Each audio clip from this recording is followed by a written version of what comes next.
প্রিয় শিক্ষার্থীরা, তোমাদেরকে আজকের অনলাইন ক্লাসে স্বাগত জানাচ্ছি। সরকারি প্রজলাল কলেজের এই অনলাইন ক্লাসে সাথে থাকার জন্য তোমাদেরকে ধন্যবাদ। প্রিয় শিক্ষার্থীরা, আজকে তোমাদের সাথে আলোচনা করব মানুষের অর্থনৈতিক কর্মকাণ্ড এবং এর শ্রেণী বিভাজন নিয়ে। এটা মূলত অনার্স দ্বিতীয় বর্ষের একটা ক্লাস। অর্থনৈতিক ভূগোলে এটা আমি তোমাদের পড়িয়ে থাকি। তারই ধারাবাহিকতায় আজকে এই বিষয়ের উপরে তোমাদের ক্লাস নেওয়ার চেষ্টা করব। প্রথমে চলো আমরা জেনে আসি অর্থনৈতিক কর্মকাণ্ড কাকে বলে বা অর্থনৈতিক কর্মকাণ্ড কি। তোমরা সবাই জানো যে আমরা এই যে অর্থনৈতিক কর্মকাণ্ড, এটাকে ইংরেজিতে বলে ইকোনমিক অ্যাক্টিভিটি।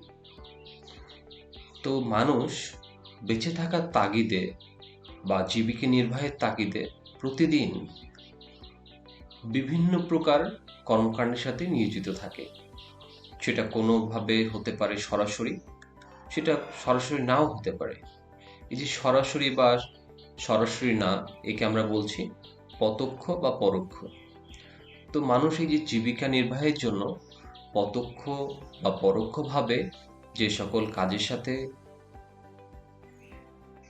জড়িত থাকে, সেই সব কাজকে সম্মিলিতভাবে বা সামষ্টিকভাবে অর্থনৈতিক ক্রিয়াকলাপ বা অর্থনৈতিক কর্মকাণ্ড বলছে।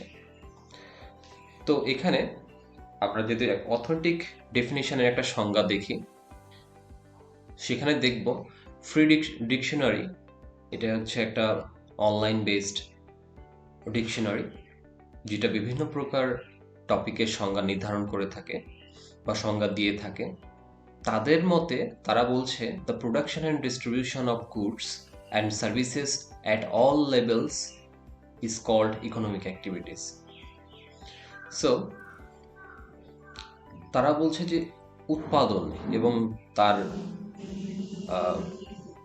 বিস্তার, ডিস্ট্রিবিউশন মানে হচ্ছে সমাজে বিলানোর যে বিষয়টা, গুডস পণ্য এবং সার্ভিসেস, পণ্য এবং সেবার সমস্ত সেক্টরে উৎপাদন এবং বিস্তরণের যে ক্রিয়াকলাপ, তাকে বলা হচ্ছে ইকোনমিক অ্যাক্টিভিটিস। এখন চলো দেখে আসি ইকোনমিক অ্যাক্টিভিটিসকে কয়টি ভাগে ভাগ করা যায়।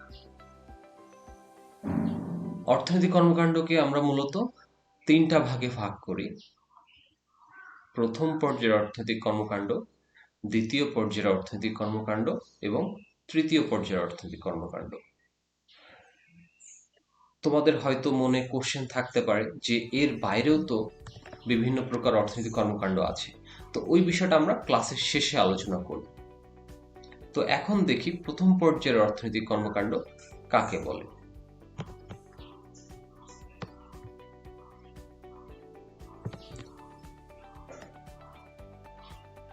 দেখো, মানুষের কিছু কার্যক্রম বা জীবিকা নির্বাহের যে সিস্টেম, তার একটা অংশ সরাসরি প্রকৃতির সাথে যুক্ত থাকে। অর্থাৎ মানুষ কিছু কিছু ক্রিয়াকর্ম সরাসরি প্রকৃতির সাথে সরাসরি যুক্ত থেকে সম্পাদন করে। যেমন আমি একটা উদাহরণ দিয়ে তোমাদের বোঝানোর চেষ্টা করি। কৃষক ধান লাগাচ্ছে, এই ধান লাগানোর জন্য সে কিন্তু প্রকৃতির সান্নিধ্যে তার যাওয়া লাগছে। সে সরাসরি প্রকৃতির সাথে মিশে গিয়ে ধান চাষ করছে। ধরো একজন গরু চাষ করছে বা পোল্ট্রি চাষ করছে, সে কিন্তু সরাসরি মাঠ পর্যায়ে গিয়ে পোল্ট্রি চাষ করছে, গরু চাষ করছে। ঠিক সেরকম আমরা খনিজ থেকে বিভিন্ন প্রকার আকরিক তুলে থাকি বা বিভিন্ন প্রকার পাথর, শিলা, নুড়ি তুলে থাকি। এই যে আহরণ, এগুলো কিন্তু সরাসরি প্রকৃতির সাথে যুক্ত হয়ে সম্পাদন করা হয়। আমাদের পাহাড়ি এলাকায় অনেক উপজাতি বা নৃতাত্ত্বিক গোষ্ঠী আছে যারা কাঠ সংগ্রহ করে বন থেকে। তাদের এই ধরনের কর্মকাণ্ড কিন্তু সরাসরি প্রকৃতি নির্ভর। অর্থাৎ আমরা যদি সোজাভাবে ব্যাখ্যা করি, মানুষের যে সমস্ত ক্রিয়াকলাপ সরাসরি প্রকৃতি এবং প্রাকৃতিক পরিবেশের সাথে সম্পর্ক রেখে সম্পাদিত হয়, সে সমস্ত অর্থনৈতিক কর্মকলাপকে বলা হবে প্রথম বা প্রাথমিক পর্যায়ের অর্থনৈতিক কর্মকাণ্ড। এই ধরনের কর্মকাণ্ড সরাসরি উৎপাদন নির্ভর, অর্থাৎ তোমরা খেয়াল করবে এখানে সরাসরি উৎপাদন করছে, কৃষক ধান উৎপাদন করছে, একজন গরু ব্যবসায়ী, গরু চাষি গরুকে লালন পালন করে সেটা উৎপাদনশীল খাতে নিয়ে আসছে। আবার এই ধরনের কর্মকাণ্ড সংগ্রহ নির্ভর, ধরো যে কাঠ সংগ্রহের কথা বললাম, সেটা অনেকটা সংগ্রহ নির্ভর কর্মকাণ্ড। আদিকালে মানুষ যে জীবিকা নির্বাহের জন্য যে কার্যকলাপগুলো সম্পাদন করত, সেগুলোও সরাসরি প্রকৃতি নির্ভর ছিল এবং তারা প্রথম পর্যায়ের অর্থনৈতিক কর্মকাণ্ডের অন্তর্ভুক্ত ছিল।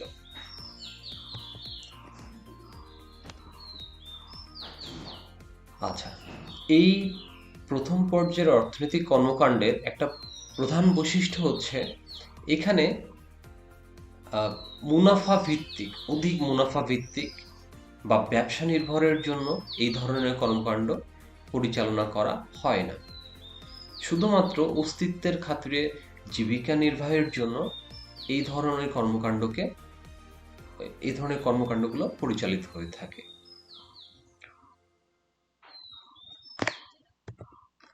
আমরা এখানে তোমাদের কিছু চিত্র দিয়ে বোঝানোর চেষ্টা করেছি।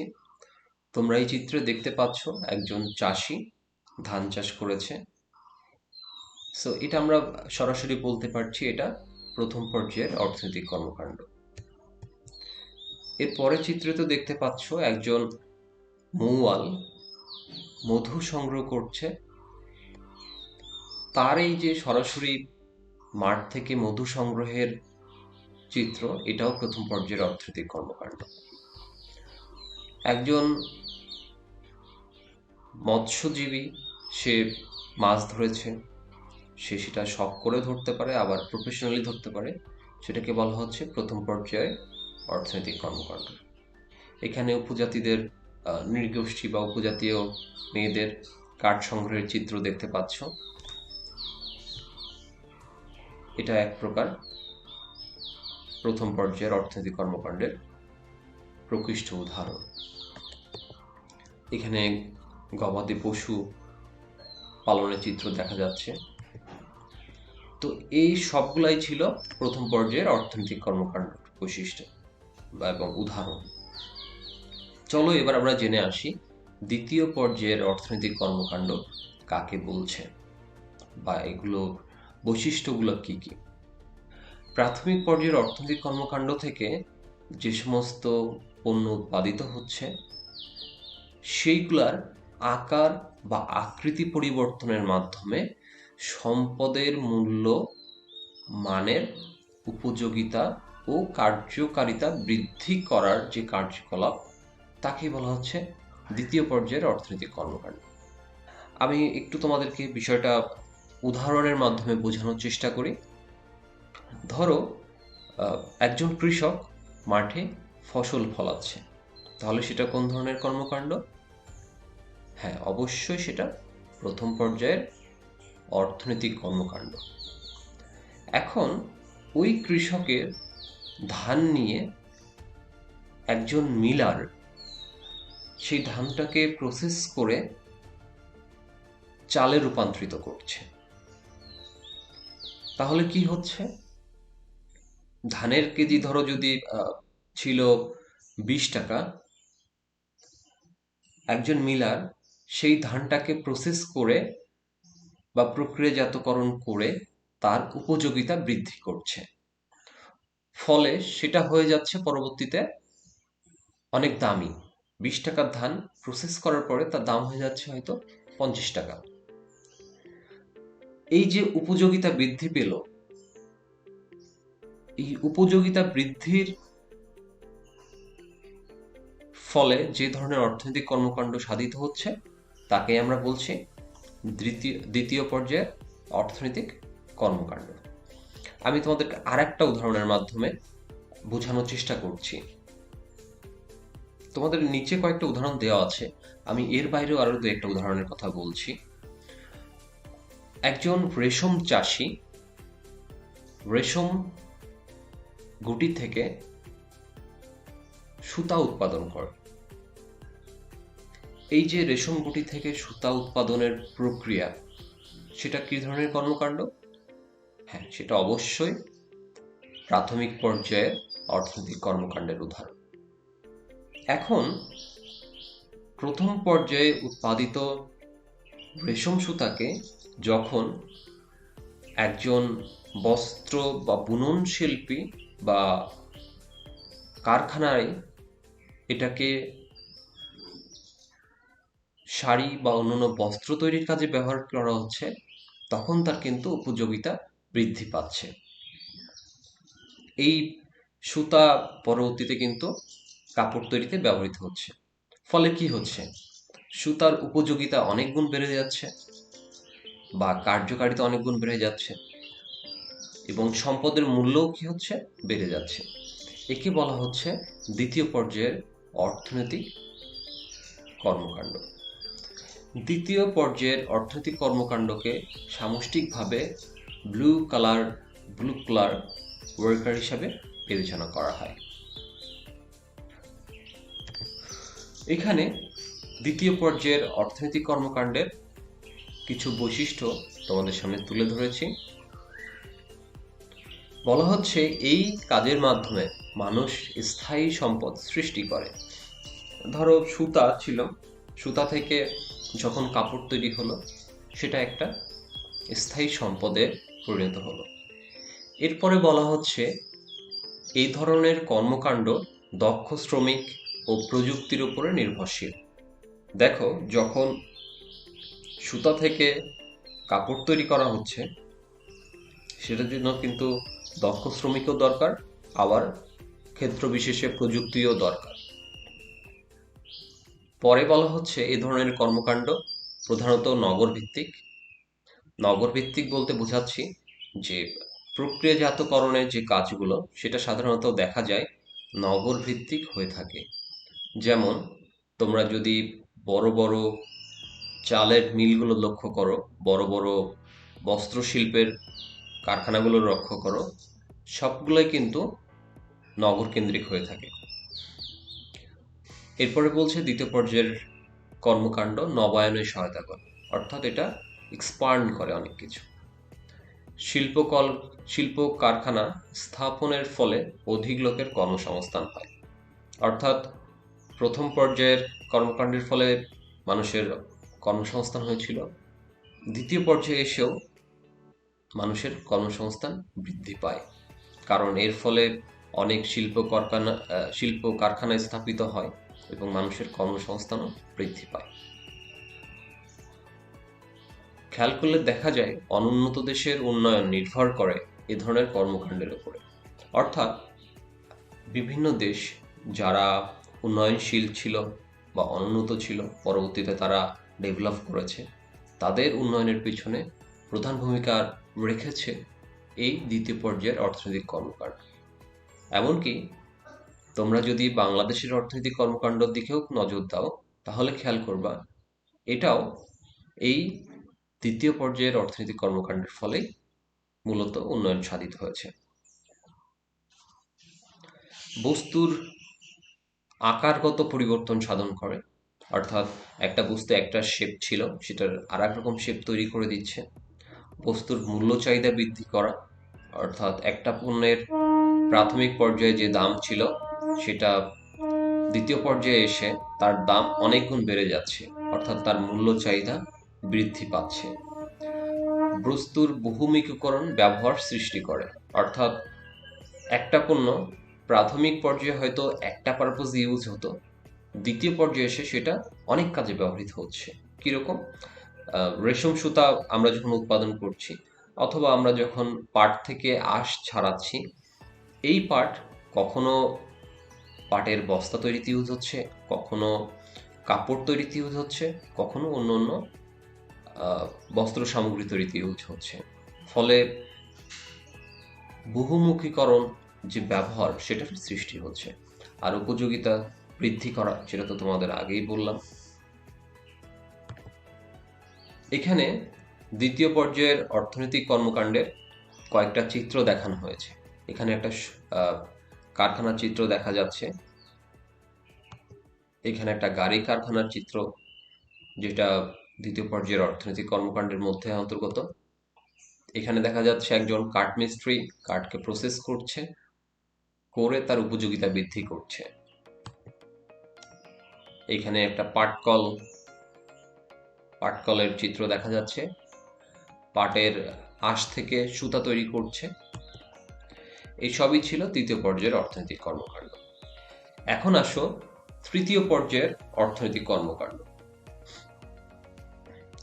বলা হচ্ছে মানুষ তার প্রথম এবং দ্বিতীয় পর্যায়ের কর্মকাণ্ড থেকে উৎপাদিত পণ্য বা দ্রব্য সামগ্রীর উপযোগিতা বৃদ্ধিকল্পে যেসব কার্য বা সেবায় নিয়োজিত থাকে তাকে তৃতীয় পর্যায়ের অর্থনৈতিক কর্মকাণ্ড বলে। এই পর্যায়ের কার্যে প্রকৃতি থেকে সংগ্রহ বা আকার পরিবর্তনের মাধ্যমে মান বৃদ্ধি করার প্রয়োজন পড়ে না, কিন্তু কোনো ব্যক্তি যেসব কার্য বা সেবা প্রদান করে থাকে তার বিনিময়ে তার সহকর্মী বা সহযাত্রীকে মূল্য দিতে হয়। আচ্ছা, মূলত এই তৃতীয় পর্যায়ের অর্থনৈতিক কর্মকাণ্ডকে আমরা পরিষেবামূলক অর্থনৈতিক কর্মকাণ্ড হিসাবে বর্ণনা করে থাকি। তৃতীয় পর্যায়ের অর্থনৈতিক কর্মকাণ্ডের সামষ্টিক উন্নয়ন নির্ভর করে বাণিজ্যিক বা পরিবহনের উপরে। কোন দেশ কি পরিমাণ উন্নত সেটা নির্ভর করে এই তৃতীয় পর্যায়ের অর্থনৈতিক কর্মকাণ্ডের উপরে। এখানে তোমরা দেখতে পাচ্ছ পরিবহনের একটা চিত্র দেওয়া হচ্ছে, অর্থাৎ এই যে পরিবহন ব্যবস্থা, এটা তৃতীয় পর্যায়ের অর্থনৈতিক কর্মকাণ্ডের একটা উদাহরণ। অর্থাৎ যেখানে সেবা নিশ্চিত করা হয় সেটা হল তৃতীয় পর্যায়ের অর্থনৈতিক কর্মকাণ্ডের একটা উদাহরণ। ডাক্তার সেবা দিচ্ছে, সেটাও তৃতীয় পর্যায়ের অর্থনৈতিক কর্মকাণ্ডের উদাহরণ। শিক্ষক শিক্ষাদান করছে, গ্রোসারি শপ বা বিভিন্ন সুপার শপগুলোতে ফলমূল বিক্রি হচ্ছে, এটা মাল্টিপল পারপাসে সেবাদান করছে, সেটাও তৃতীয় পর্যায়ের অর্থনৈতিক কর্মকাণ্ড। এখন আসো আমাদের একটা একটু ডিফারেন্ট টাইপসের অর্থনৈতিক কর্মকাণ্ড নিয়ে আমরা আলোচনা করি। আমরা আলোচনার শুরুতে বলেছিলাম অর্থনৈতিক কর্মকাণ্ড 3 প্রকার। আসলে এটা নিয়ে বেশ মতবিভেদ আছে। বিশ্বের বিভিন্ন বিজ্ঞানী বা অর্থনীতিবিদ এখন বলছে অর্থনৈতিক কর্মকাণ্ডকে 4 ভাগে ভাগ করা যায়, আবার কেউ কেউ বলছে অর্থনৈতিক কর্মকাণ্ডকে 5 ভাগে ভাগ করা যায়। যখন 4 ভাগে বলছে তারা প্রথম, দ্বিতীয়, তৃতীয় এবং চতুর্থ বলছে। আবার যখন 5 ভাগে বলছে তখন তারা এটাকে একটু ডিফারেন্ট ভাবে বলছে। কিরকম? তারা বলছে primary economic activity, secondary economic activity, tertiary economic activity, quaternary economic activity এবং কুইনারি ইকোনমিক অ্যাক্টিভিটি। আমরা এই লাস্টের অংশে কোয়াটার্নারি এবং কুইনারি নিয়ে একটু আলোচনা করব। মূলত এই যে কোয়াটার্নারি এবং কুইনারি, এই সেক্টরগুলো এখনো পর্যন্ত সর্বজন স্বীকৃত কোনো সংজ্ঞা এখনো পর্যন্ত দেওয়া সম্ভব হয়নি। অর্থাৎ বিশ্বের বিভিন্ন জন এখন বিভিন্নভাবে এটাকে ব্যাখ্যা করছে। কোয়াটার্নারি বা কুইনারি দুটোই হচ্ছে ইন এ ব্রড সেন্স তৃতীয় পর্যায়ের যে অর্থনৈতিক কর্মকাণ্ড আছে সেটার একটা অংশ। তো কোয়াটার্নারির মধ্যে বলা হচ্ছে এটা হবে জ্ঞান ভিত্তিক। টারশিয়ারির মধ্যে কিন্তু বা তৃতীয় পর্যায়ের মধ্যে সেবামূলক বা জ্ঞান ভিত্তিক দুটো ছিল। কোয়াটার্নারিতে এসে বলছে সেটা হবে জ্ঞান ভিত্তিক, অর্থাৎ একজন ডাক্তার সেবা দিচ্ছে, তার সেবাটা কি আমরা দেখতে পাচ্ছি বা তার সেবার কি সরাসরি টাচেবল? একজন শিক্ষক শিক্ষা দিচ্ছে, আমি তোমাদেরকে শিক্ষা দিচ্ছি, এটা কি টাচেবল? না, এগুলো টাচেবল না, এগুলো হচ্ছে ভার্চুয়াল না, বেসিক্যালি হচ্ছে এটা হচ্ছে কি জ্ঞান ভিত্তিক বিষয়। এটাকে বলা হচ্ছে কোয়াটার্নারি সেক্টর। অপরদিকে কুইনারি বলতে বলা হচ্ছে একটা বিশেষ সেক্টরকে। কিরকম সেক্টর, আমি একটা তোমাদের উদাহরণ দিয়ে বলি। যেটা বলা হচ্ছে যে বিল গেটস হচ্ছে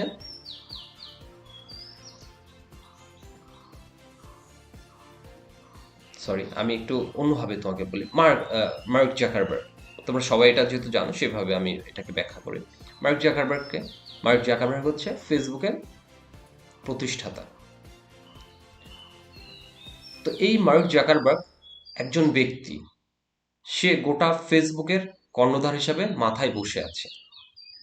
সে কিন্তু মানুষকে সেবা দিচ্ছে, কিন্তু সে কিন্তু পলিসি মেকিং এ একটা বিরাট অবদান রাখতেছে এবং একটা বিরাট অংশকে সে একাধারে এক জায়গায় বসে নিয়ন্ত্রণ করছে। আচ্ছা, আমি একটু বাংলাদেশ আঙ্গিকে আসি।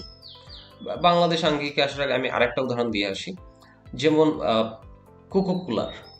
কোকোকোলা হচ্ছে এমন একটা কোমল পানীয়, বলা হয়ে থাকে এটার যে মিক্সচার ফর্মুলেশন সেটা মাত্র দুইজন ব্যক্তি জানে। একজন হচ্ছেন এই কোম্পানির প্রধান, আর একজন হচ্ছে এর যে প্রধান প্রস্তুতকারক। এখন এই যে প্রস্তুতকারক, এর কি কোনো বিকল্প আছে? এর কিন্তু কোনো বিকল্প নাই। তো এই যে ব্যক্তি পলিসি মেকিং এর সাথে সরাসরি যুক্ত বা বিশাল একটা অংশকে নিয়ন্ত্রণ করছে, তার কিন্তু অবদানটা খুব স্পেসিফাই করে, মানে আমি এটাকে টারশিয়ারির মধ্যে আনতে পারি বা তৃতীয় পর্যায়ের মধ্যে আনতে পারি। কিন্তু ব্রড সেন্সে না গিয়ে আমি যদি এটাকে আরো স্পেসিফাই করি, তখন তাকে বলা হচ্ছে কুইনারি সেক্টর। অর্থাৎ একটা বড় অংশের পলিসি মেকিং এর সাথে যা যুক্ত সেটাকে বলা হচ্ছে কুইনারি সেক্টর। এখন কোয়াটার্নারি সেক্টরকে আউটসোর্সিং করা যায়। আমি একজন ডাক্তার চলে গেল হাসপাতাল থেকে, আর একজন ডাক্তার হায়ার করলাম। একজন ইঞ্জিনিয়ার চলে গেল, আর একজন ইঞ্জিনিয়ারকে আমি হায়ার করলাম। কিন্তু এই যে কুইনারি সেক্টরে আমি মার্ক জাকারবার্গকে সরিয়ে দিয়ে ফেসবুককে কল্পনা করতে পারি না। ওকে, এটাই হচ্ছে মূলত কুইনারি এবং কোয়াটার্নারি সেক্টরের উদাহরণ। এখন উন্নত দেশগুলোতে সেবাভিত্তিক কোয়াটার্নারি সেক্টরের প্রভাব দেখা যায়, আর কুইনারি সেক্টরের প্রভাব দেখা যায় একটা খুব সীমিত অংশের মানুষের দ্বারা বিরাট অংশের মানুষের উপরে প্রভাব বিস্তারের মধ্যে। তো প্রিয় শিক্ষার্থীরা, এই ছিল তোমাদের সাথে আজকের অনলাইন ক্লাস। আমি জানি তোমাদের অনেক প্রশ্নের উদয় হয়েছে, অনেক প্রশ্ন করতে পারতে, যেহেতু কোভিড সিচুয়েশন। তো আসলে আমাদের সরাসরি ক্লাস বা তোমাদের সাথে সরাসরি ইন্টারেক্টিভ ক্লাস নেওয়া সম্ভব হচ্ছে না। তোমরা যেখানে আছো ভালো থেকো, সুস্থ থেকো। তোমাদের সবাইকে ধন্যবাদ। আজকের অনলাইন ক্লাস এখানেই শেষ করছি।